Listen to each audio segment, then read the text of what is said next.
नमस्कार साथियों, आज है दिन शुक्रवार 20 जून 2020। मैं अपने चैनल मिशन ऑफ डे पर आपका बहुत बहुत स्वागत करता हूं। चलिए बिना देर किए सीधे चलते हैं आज के करंट अफेयर्स के प्रैक्टिस सेट की ओर। आज का प्रथम प्रश्न है, भारत ने किस देश में कोविड-19 से संबंधित 4 पेशेवर पाठ्यक्रम शुरू करने का घोषणा किया है?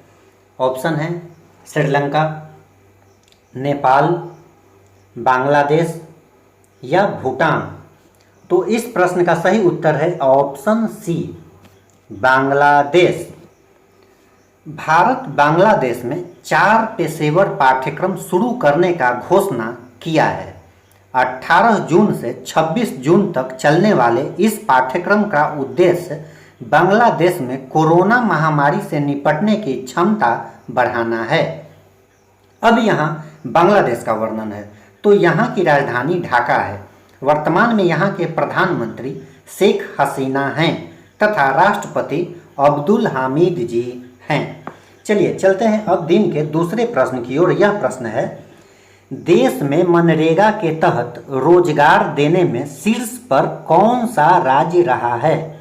ऑप्शन है उत्तर प्रदेश, मध्य प्रदेश, राजस्थान या तेलंगाना। तो इस प्रश्न का सही उत्तर है ऑप्शन ए, उत्तर प्रदेश। मनरेगा यानी महात्मा गांधी राष्ट्रीय ग्रामीण रोजगार गारंटी योजना, इसके तहत उत्तर प्रदेश में 57,12,975 श्रमिकों को मनरेगा के तहत रोजगार दिया गया है, जो देश का कुल 18% है। वहीं मनरेगा के तहत रोजगार देने में दूसरा स्थान राजस्थान राज्य का है। यहाँ देश के कुल मनरेगा रोजगार का 17% रोजगार मिला है। अब यहाँ उत्तर प्रदेश का वर्णन है। तो यहाँ की राजधानी लखनऊ है। वर्तमान में यहाँ के मुख्यमंत्री योगी आदित्यनाथ जी हैं, जबकि राज्यपाल आनंदीबेन पटेल हैं। आप भी इस प्रश्न को पॉज कर अपने हिसाब से उत्तर दे सकते हैं। चलिए चलते हैं दिन के तीसरे प्रश्न की ओर। यह प्रश्न है, हाल में भारत संयुक्त राष्ट्र की सुरक्षा परिषद में 8वीं बार अस्थायी सदस्य बना है। भारत का कार्यकाल इसमें क्या होगा? ऑप्शन है 1 साल, 2 साल, 3 साल या 4 साल। तो इस प्रश्न का सही उत्तर है ऑप्शन बी, 2 साल। भारत का कार्यकाल 1 जनवरी 2021 से शुरू होगा तथा यह अगले 2 साल तक यानी 31 दिसंबर 2022 तक भारत संयुक्त राष्ट्र संघ का अस्थायी सदस्य बना रहेगा। भारत को कुल 192 देशों में से 184 देशों का समर्थन प्राप्त हुआ। केवल 8 देशों ने भारत का विरोध किया है। हमें यह भी पता होना चाहिए कि अभी से पूर्व 7 बार और भारत सुरक्षा परिषद का अस्थायी सदस्य रह चुका है। सर्वप्रथम 1950-51 में, फिर दूसरी बार 1967-68 में, तीसरी बार 1972-73 में, चौथी बार 1977-78 में, पांचवी बार 1984-85 में, छठी बार 1991-92 में, सातवीं बार 2011-12 में तथा अब 8वीं बार 2021-22 में भारत संयुक्त राष्ट्र संघ का अस्थायी सदस्य बना है। भारत के साथ ही आयरलैंड, मैक्सिको और नॉर्वे भी सुरक्षा परिषद का अस्थायी सदस्य बना है। अब यहाँ संयुक्त राष्ट्र का वर्णन है। तो यह एक अंतर्राष्ट्रीय संगठन है जिसका स्थापना 24 अक्टूबर 1945 को द्वितीय विश्व युद्ध के विजेता देशों द्वारा भविष्य में इस तरह के होने वाले युद्धों को रोकने के उद्देश्य से किया गया था। वर्तमान में इसके 193 सदस्य देश हैं। इसके 6 प्रमुख शाखाओं में आम सभा, आर्थिक व सामाजिक परिषद, सचिवालय, अंतर्राष्ट्रीय न्यायालय, सुरक्षा परिषद तथा न्यास परिषद प्रमुख हैं। इसमें सबसे महत्वपूर्ण सुरक्षा परिषद ही है। सुरक्षा परिषद के 5 अस्थायी और 10 अस्थायी सदस्य देश हैं। 5 अस्थायी देशों में अमेरिका, फ्रांस, रूस, ब्रिटेन और चीन हैं, जिन्हें वीटो की शक्ति प्राप्त है। वहीं प्रतिवर्ष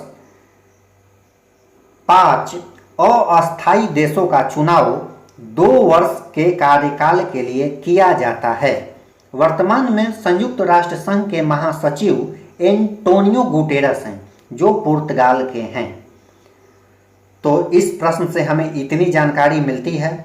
यदि आपने अभी तक इस चैनल को सब्सक्राइब नहीं किया है तो प्लीज़ इसे सब्सक्राइब कर लें तथा इस वीडियो को कुछ लोगों में शेयर भी कर दें। इससे मेरा मनोबल बढ़ता है तथा मैं पहले से और बेहतर करने का प्रयास करता हूं। तो चलिए चलते हैं दिन के अगले प्रश्न की ओर। यह प्रश्न है, द्वितीय विश्व युद्ध में विजय के 75वीं वर्षगांठ के अवसर पर मॉस्को में कौन सा देश अपना 75 सदस्यीय सैन्य दल भेजेगा? ऑप्शन है इजराइल, भारत, चीन या जापान। तो इस प्रश्न का सही उत्तर है ऑप्शन बी, भारत। यह परेड दूसरे विश्व युद्ध में रूस और गठबंधन देशों के सैनिकों की वीरता और बलिदान का सम्मान करने के लिए आयोजित किया जा रहा है। भारत की तीनों सेनाओं के 75 सदस्यीय दल भी इसमें भाग लेगा। परेड में भारत की भागीदारी भारत व रूस के बीच एकजुटता एवं शहीदों को श्रद्धांजलि देने का प्रतीक होगा। अब यहाँ रूस का वर्णन हुआ है। तो मैंने पिछले वीडियो में ही बताया था कि रूस विश्व का सर्वाधिक परमाणु हथियार संपन्न देश है। इसके पास 6375 परमाणु हथियार हैं। वर्तमान में रूस के राष्ट्रपति व्लादिमीर पुतिन हैं तथा यहाँ के प्रधानमंत्री मिखाइल मिशुस्तिन हैं, जो हाल में कोरोना पॉजिटिव पाए गए थे। यह जो आयोजन होना है वह रूस की राजधानी मॉस्को में आयोजित होगा। चलिए चलते हैं दिन के 5वें प्रश्न की ओर।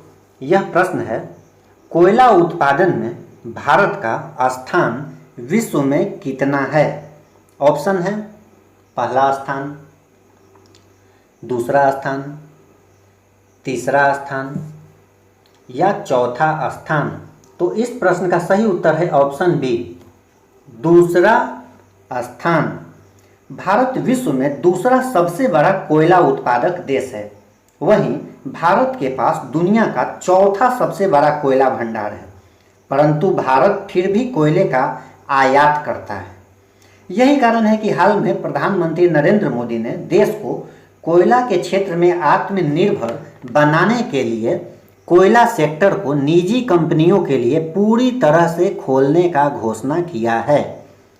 इसके अंतर्गत देश के 41 कोयला खदानों की नीलामी की प्रक्रिया शुरू किया जाएगा। इस नीलामी प्रक्रिया से चीनी कंपनियों को दूर रखा जाएगा।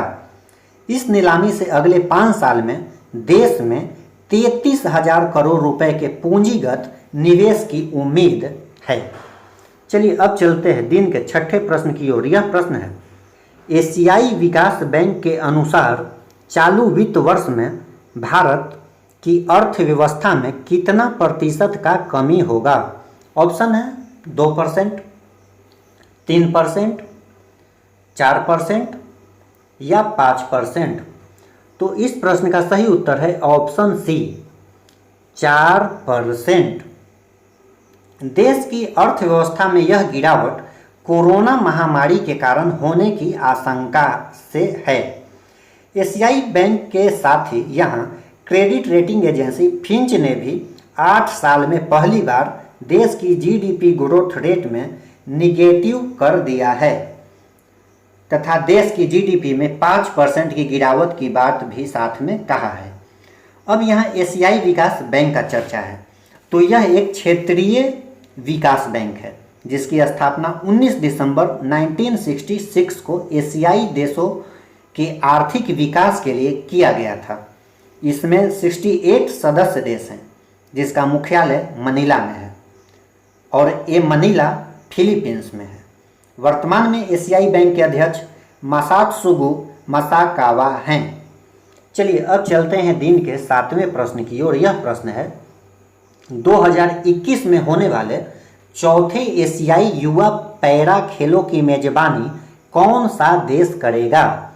ऑप्शन है भारत, इराक, जॉर्डन या बहरीन। तो इस प्रश्न का सही उत्तर है ऑप्शन डी, बहरीन। यह खेल 2021 में 1 से 10 दिसंबर के बीच होगा, जिसका मेजबानी बहरीन को मिला है।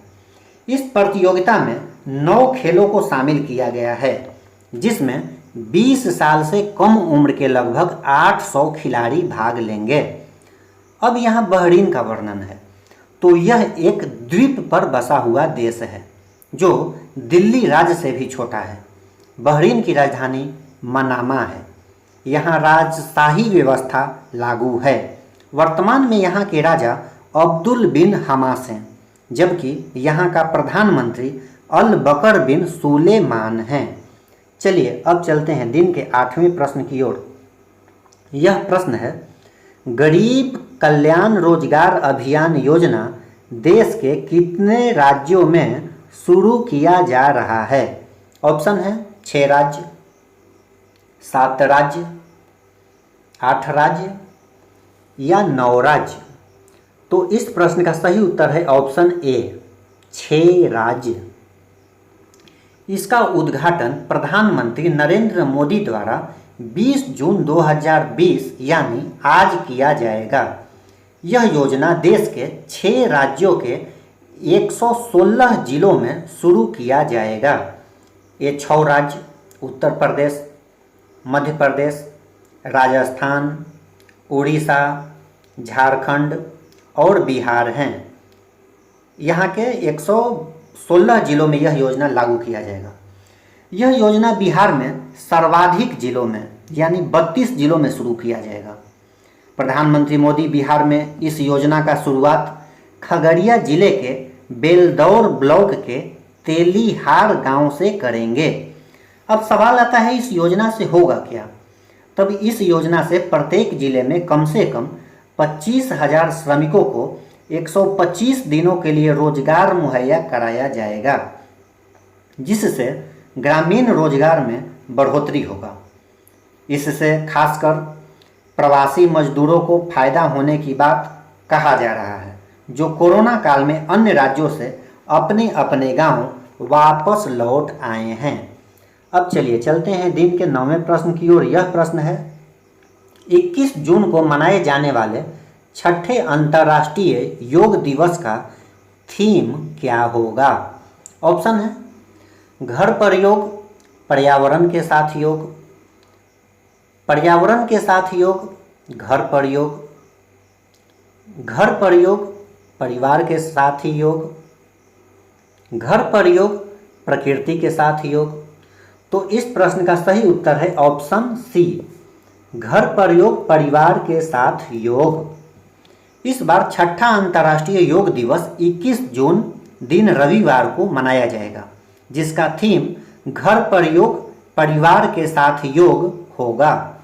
यहाँ हमें यह भी ध्यान में रखना चाहिए कि इस अंतर्राष्ट्रीय योग दिवस का शुरुआत 21 जून 2015 को भारत के विशेष आग्रह पर ही संयुक्त राष्ट्र संघ द्वारा शुरू किया गया था और अब इसका 6ठा संस्करण 21 जून 2020 को मनाया जाएगा।